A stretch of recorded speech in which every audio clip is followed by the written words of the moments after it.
Hello everyone, welcome back to the lecture series of specification, how to write specification of different item of works. So students, this is our third session of the specification, and in the previous two sessions we have learned about what is specification, importance of specification, purposes of specification, types of specification, and just in the previous session we have discovered the principles of writing good specifications. I hope we are clear up to that point.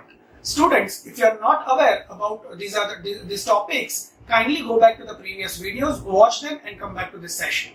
So today, in this session, we are going to start learning about drafting the specification, or I can say in the detail that we are going to see that how specifications are written in a contract document or in a real-time construction project and how you can interpret the data from it. So this is how you can learn that how to draft the specification when you are on the field. So today in this session, we are starting with first, earthwork in excavation. Second, detailed specification for reinforced cement concrete with the grade 1:1.5:3. And the third, detailed specification for plain cement concrete having grade 1:2:4. So today we are going to see three major specification. Now starting with our first specification, that is earthwork in excavation. Let us see. So talking about the excavation, the first thing which you need to describe that before the excavation start, the area where the excavation is to be conducted, that should be free from all the grass, trees, roots and other organic matter. The sides of the foundation trenches shall be fully vertical and the bottom of the foundation should be perfectly leveled. So that means that you have to describe that the foundation trenches should be fully vertical as per the drawing and the bottom surface should be perfectly leveled. The excavation shall be carried out in accordance with the dimensions shown on the drawing or as per the guidance of the engineer in charge. This is so obvious that always excavation must be interpret from the drawing or with the guidance of the engineer in charge. In case of government project where the drawings are in being delayed process, generally the the engineer in charge gives the brief details about how much depth they need to excavate. If the soil is not good and does not permit the vertical sides of the trenches, they should be sloped back or they should be protected with timber shore. So these are some of the initial points of the specifications of the excavation. Moving forward, soft or defective spots should be dug out and they should be filled with the concrete or the stable soil. If the rocks and boulders are found out during the excavation, they should be removed and the bed of the trenches should be leveled and made hard by the consolidating of the earth. The bed of the trenches shall be slightly watered and well rammed.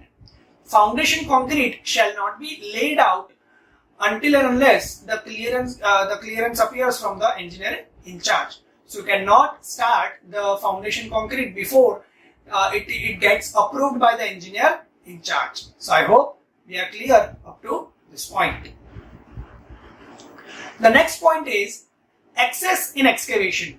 Excess digging, if it is done by the contractor by mistake, the contractor has to fill up that excess area by the cement concrete in the ratio of 1:4:8 by his own cost. Students, sometimes generally happens that the contractor excavates slightly more than the requirements of the drawing. So that much area or that much portion should be concreted by the contractor at his own cost. The next is water in foundation. Water, if any, accumulates in the trenches shall be pumped out without any extra payment and the certain precautions or certain prevention measures shall be taken by the contractor so as water does not takes place in the foundation or in the excavation area. So moving forward, the next is fines. Students, generally while during the excavation, if contractor finds any valuable measure or any archaeological thing or any the treasure from the excavation, that is the property or that should be submitted to the government on the compulsory basis. The contractor or the owner of that plot has no rights over that item. The next is stacking of excavated earth. No material excavated from the foundation trenches shall be placed near around 1 meter of the outer edge of the excavation. After the concrete has been laid and the masonry construction has been take place in the foundation area, the remaining portion shall be filled with the earth in the layer of 15 centimeter and water and well rammed. The next part is miscellaneous. Existing services like pipes, cables, gas pipelines, sewage pipelines, such utility services that contractor has to take care that they do not get damaged during the excavation process. Or if any services gets damaged by the contractor during the excavation, the contractor has to repair that at his own cost. The cost of all the materials and labors required for fencing and the protection against the risk of accident due to excavation shall be provided. Yes, so this is our miscellaneous part. Moving forward, the last part of our specification is measurement and rates. Students, this measurement and rates we have already learned in the mode of measurement chapter, but as writing the specification, you have to write again the head of measurement and rates. Let us see. So, the excavation measurement shall be taken in cubic meter, measuring the length, breadth and the depth of excavation from the drawing. The rate of the excavation shall be inclusive of 30 meter of lead and 1.5 meter of lift, and as and when for every 30 meter of lead and every 1.5 meter of lift, the rate should be gradually increased. These rates should be inclusive of all the labors, tools and plants or equipments which are going to be required to complete this excavation job. So that is about our measurement and rate. So I hope we are clear about our first specification of excavation. Now moving forward with our second detailed specification, which is detailed specification for reinforced cement concrete in the ratio of 1:1.5:3. So starting with the proportion. So here the proportion is 1:1.5:3. That means 1 part of cement, 1.5 parts of sand and 3 parts of aggregate by weight or by volume. Students, here as you already know, you have learned in this concrete technology subject that concrete shall be mixed by either by weight, either by volume. So here, when you are going to read this in your book, it is written either by volume or by weight. So here I have written both either by volume, either by weight, but while you are specifying for your actual real-time project, you need to specify only one. The next is materials. So students, we know that in reinforced cement concrete, there are various materials such as cement, sand, aggregate, reinforcement. So starting with the cement. So cement shall be conforming to the IS 269. That could be Portland cement, rapid hardening cement or blast furnace cement or high alumina cement of approved specification. The minimum compressive strength of the OPC cement shall be 17.5 Newton per mm square. So that is about cement. The next is fine aggregate, which is also known as sand. So the fine aggregate shall be conforming IS 383 up to date. It shall be clean, sharp and angular grain passing through the 4.75 mm IS sieve. It should be free from dirt, dust and other organic matter, and also sea sand shall not be used. Instead, river or pit sand shall be used. So that is your sand. Moving forward, the next is coarse aggregate. Coarse aggregate shall be of hard broken stone such as granite or other similar stone. It should be hard, durable, dense and strong. Again, as we have already learned in this sand, the coarse aggregate also shall be free from dirt, dust, vegetables and other organic matters. The size of coarse aggregate shall be 20 mm graded down and shall retain in 5 mm mass square sieve. So that is your coarse aggregate. The next material is water.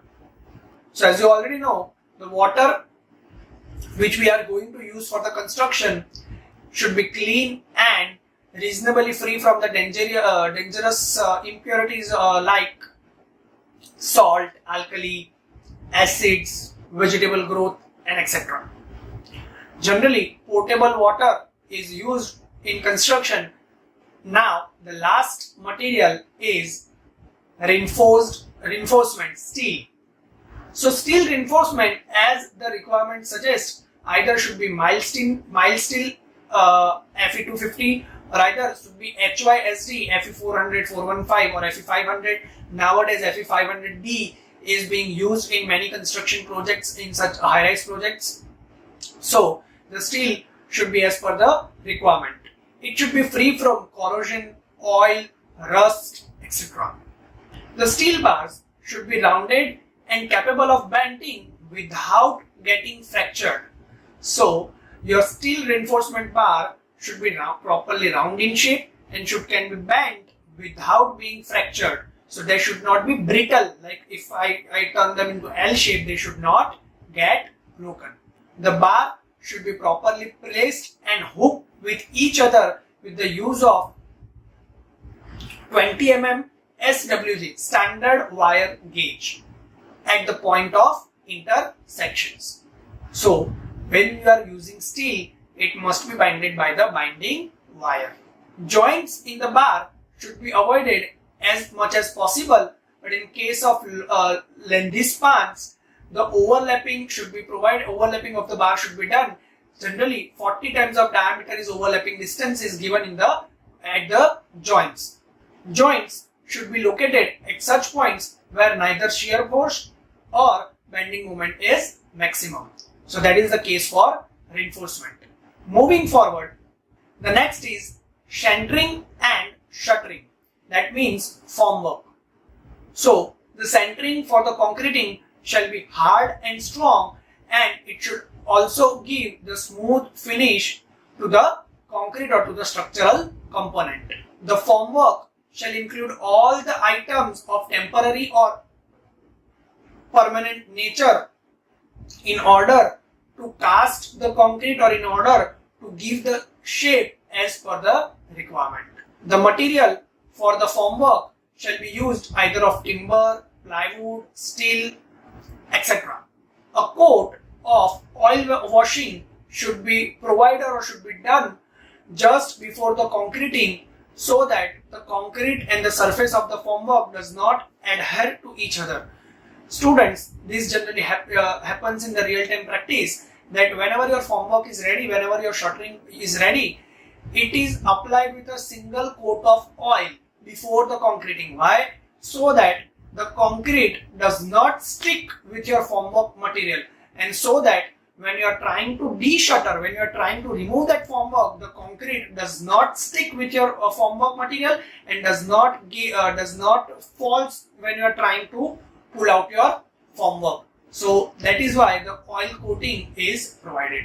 The centering or the shuttering shall not be removed before 14 days in general. 4 days for column, 10 days for roof slab, 14 days for beam bottom. Only beam sides can be removed within 48 hours of casting. Generally in real-time practice, the beam sides are removed within the 24 hours of the concrete. Students, these are the actual norms provided by the government or provided by the IS. But to complete the project speedily, it does not get followed on the real-time practice. You can see that within a week, entire shuttering is gets on the another floor. So to match the slab cycles, the contractor does not follow actual 14 days. They start removing on the 10th day or maybe on the 8th day or the 9th day. So this is into the real-time practice. But it should be carefully done, because if your concrete does not gain the strength, your structure can fail. So now let us see the mixing processes of the concrete. So mixing can be done by two processes, machine mixing and hand mixing. Let us see the process of hand mixing. In hand mixing, the mixture is being prepared on the clean watertight masonry platform or the slab. First, the measured quantity of the sand shall be sprayed over the platform. Then, the cement shall be dumped on the sand and distributed evenly. The cement and the sand mixture is then thoroughly mixed with the use of spade. Spade is the term used for the pavara. So the cement and the sand material that should be sprayed, that should be thoroughly mixed until they get even color. Then the measured quantity of coarse aggregate shall be sprayed and cement and sand mixture should be sprayed at the top of it. Now this shall be mixed at least 3 times by shoveling and turning them from center to side. That means the aggregate over that you sprayed over your cement and sand mixture, then from the center to side, you need to mix that entire cement, sand and aggregate composition. Now a hollow is being made into that composition, and as per the required quantity of water is added. 3/4 of the required quantity of the water is then added to that composition, and it is being mixed again, and remaining quantity of water is being added after that until the plastic mix is being obtained. So this is for the hand mixing. Hand mixing is nowadays not being used. Generally for the small bungalows project, the hand mixing is being used. Otherwise, it is always being RMC or the machine mix. So let us see the machine mixture process. So in machine mixing process, the mixture drum shall be first cleaned with the water. Now the required quantity of the coarse aggregate shall be added into that mixture drum. After the coarse aggregate has been added, the cement and sand for the required proportions are to be added into the drum. Now the dry materials are being mixed in the drum for at least 4 times, and then the required quantity of the water shall be added gradually and slowly with a water can while the drum is in still motion to give the plastic mix. The materials shall be mixed in a drum for a period of not less than 2 minutes and until a uniform color or the consistency is obtained. So that is the process of machine mixing. Moving forward, the next is laying of concrete. Students, generally the concrete shall be laid in the layer of 15 centimeter, or that means 6 inch. So for an example, if you are casting a slab of 9 inch, initially you can cast only the thickness of 6 inch. Afterwards, another 3 inch layer you have to provide separately. Now this concrete should be compacted by the wooden tempers, the rods or the mechanical vibrators. Students, here I would like to get you into the scenario that if this is your slab, now here you are having a mechanical vibrator, so the next point of the mechanical vibrator should be far away, at least of 1 to 1.5 feet. You cannot place mechanical vibrator very nearer, because by doing so, that will lead to the segregation of the concrete. The compaction shall be started before the concrete gets hardened, so that initial setting time. So compaction should be started at whichever part the concreting has been done without wasting much time. So moving forward, the next is curing. Freshly laid concrete shall be protected from rain by suitable covering. After the concrete has begun to harden, so it initially after 1 or 2 hours, it shall be covered with the wet gunny bags. After the 24 hours of the laying of the concrete, the surface shall be cured by flooding with the water or by sprinkling of water or covering with it by wet gunny bags. The curing should be done for minimum 14 days. So that is about the curing specification. Moving forward, the last part is measurement and rates. So the concrete shall be measured in cubic meter, and that rate should be inclusive of the bailing of water, timbering in trenches, curing, compacting, etc. So that is about the reinforced cement concrete. Now students, if I talk about plain cement concrete, the specifications are going to remain the same. The grade will be changed. There will be no material of reinforcement because it is PCC plain cement concrete. So in material there will be no steel reinforcement, and the specification of centering and shuttering will not be there because it is plain cement concrete. So I have not explained separately for this because the RCC and the PCC are the same. Only a few things are subtracted from the RCC. So I hope we are clear about it. So this is it. That was all about in today's session. I hope we have learned it very well. In case of any query or doubt, you can always contact me on my mail or my number. Thank you.